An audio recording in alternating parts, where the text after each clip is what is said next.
नमस्कार दोस्तों, आप सभी का स्वागत है आपके YouTube चैनल मैथ मंत्र स्टडी में। दोस्तों, मैं हूं राहुल सिंह। आज आप लोगों को कुछ महत्वपूर्ण प्रश्न बताएंगे जो एसएससी जीडी के लिए खास रहेगा। जैसे यहां देखेंगे कि पहला सवाल है कि 128 को किस छोटी से छोटी संख्या से गुना करें कि गुणनफल परिपूर्ण घन बन जाए। इस टाइप के बहुत सारे प्रश्न आएंगे गुना करने पर, भाग करने पर। तो देखिए कैसे बनाएंगे इसे।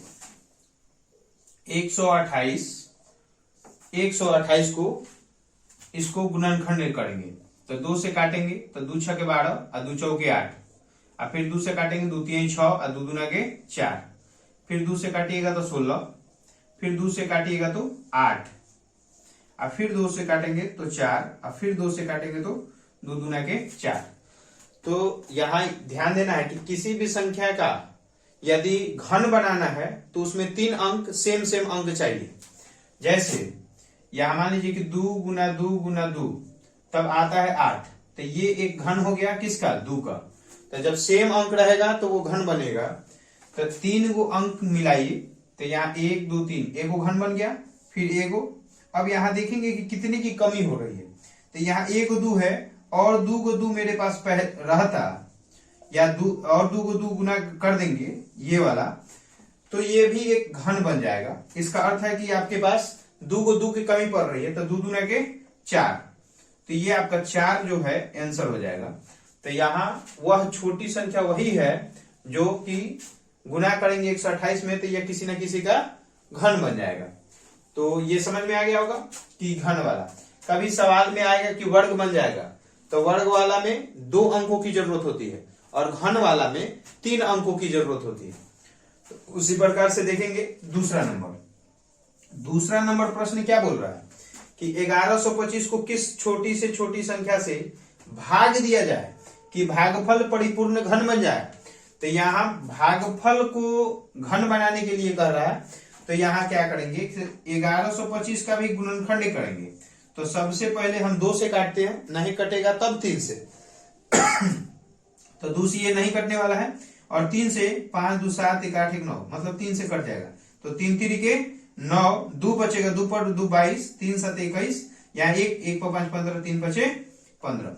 फिर इसको काटेंगे हम 3 से, तो 3 से कटेगा तो 3 एकम 3, 3 दूना के 6 और 3 बचे 15। अब ये 3 से कटने वाला नहीं है तो ये 5 से काटेंगे, 5 दूना के 10 और 50 25, और फिर 5 से काटेंगे 50 25। तो यहाँ ध्यान देंगे कि एक जैसी अंक हमें यहाँ घन बनाना है। ध्यान रहे कि जब घन पूछेगा तो 3 अंक और वर्ग पूछेगा तो 2 अंक। तो यहाँ देखिए 2 गो है, ये है 3 गो, तो ये घन बन गया है और ये घन नहीं बन रहा है। तो यहाँ ध्यान देना है कि इसमें 3 गुना नहीं करेंगे, यहाँ भाग करने को बात कर रहा है। तो भाग करने में यही जो संख्या है इसी से यदि भाग कर देंगे तो ये कट जाएगा और ये वाला जो बच जाएगा ये घन बन जाएगा। तो यहाँ आपका आंसर हो जाएगा 3 गुना 3 मतलब कि 9। देखिए गुना और भाग में अंतर क्या है, इसमें जितना कम रहेगा उतना अपने से भरेंगे, मतलब अपने से गुना करेंगे। इसमें कह रहा है भाग करना है, तो भाग का अर्थ है कि ये तो पहले से ये घन बना हुआ है और ये एक्स्ट्रा में है। तो इसका अर्थ है कि यदि 2 को 3 से भाग कर देंगे तो ये दोनों 3 कट जाएगा, तो ये जो बच जाएगा वो घन बन जाएगा। तो आप यहाँ 2 को 3 से क्या करिएगा, यहाँ भाग करेंगे तो वही आपका आंसर हो जाएगा, मतलब कि 3 3 के 9। तो यहाँ आपका जवाब हो जाएगा 9 नंबर। देखिए तीसरा नंबर क्या कह रहा है कि यहाँ कि इसका बताइए 74,088 का घनमूल बताना है। क्या बताना है, घनमूल।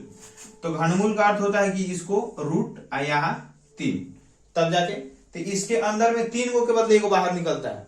तो देखिए इसको गुणनखंड करके निकालेंगे तो समय ज्यादा लगेगा, एग्जाम में हमें टाइम नहीं होता है। तो सबसे पहले इसमें देखते हैं क्या करते हैं।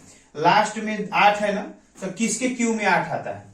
तो देखिए 1 का क्यू करेंगे तो 1 आएगा और 2 का क्यू करेंगे तो 8 आता है, और 3 का क्यू करेंगे तो 3 3 के 9 9 3 27, और 4 का क्यू 4 चौका 16 16 चौका 64, और 5 का क्यू 50 25 25 25 125, और 6 का क्यू 6 6 के 36 36 छक्का 216, और 7 का क्यू तो 7 का क्यूब 7 7 49, और 49 में 7 से करेंगे तो 7 9 63, 6 और 7 चौक 28, 28 और 6 28 6 34 343, और 8 का क्यूब 512, 8 का क्यूब होता है 512, और 9 का क्यूब होता है 9 81, और 9 से करेंगे तो 729 हो जाएगा, और 10 का क्यूब हो जाएगा 1000। तो देखिए ये इसलिए लिखे कि आपको समझने के लिए।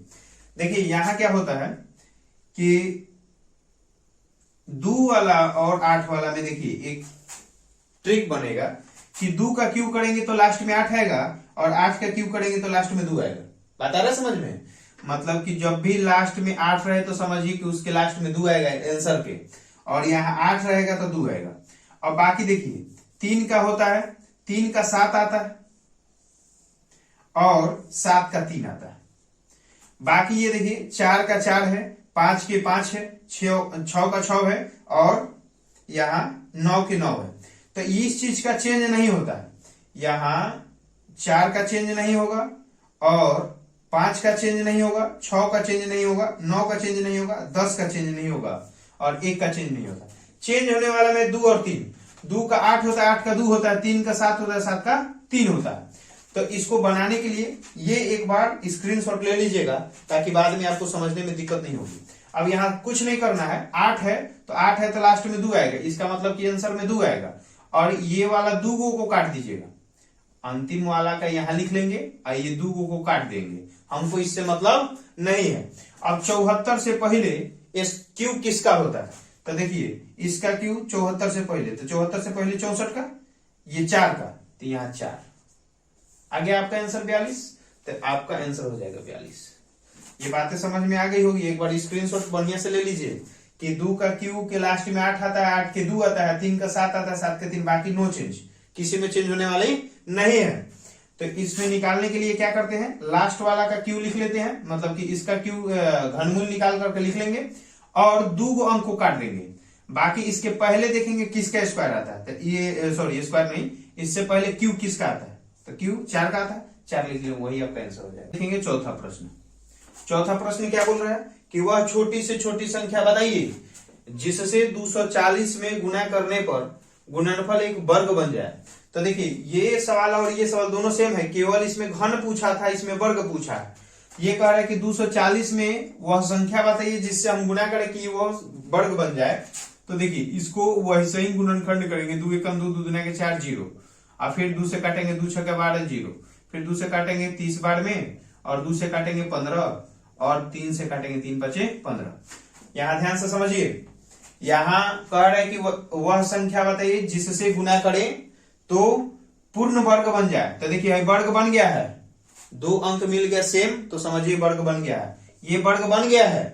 और यहाँ देखिए ये वर्ग नहीं बना पा रहा है, मतलब ये में एगो 3 की कमी है, इसमें भी एगो 3 के 5 की कमी है। इसका मतलब कि आपको 2 संख्या की जरूरत है, 3 गुना 5।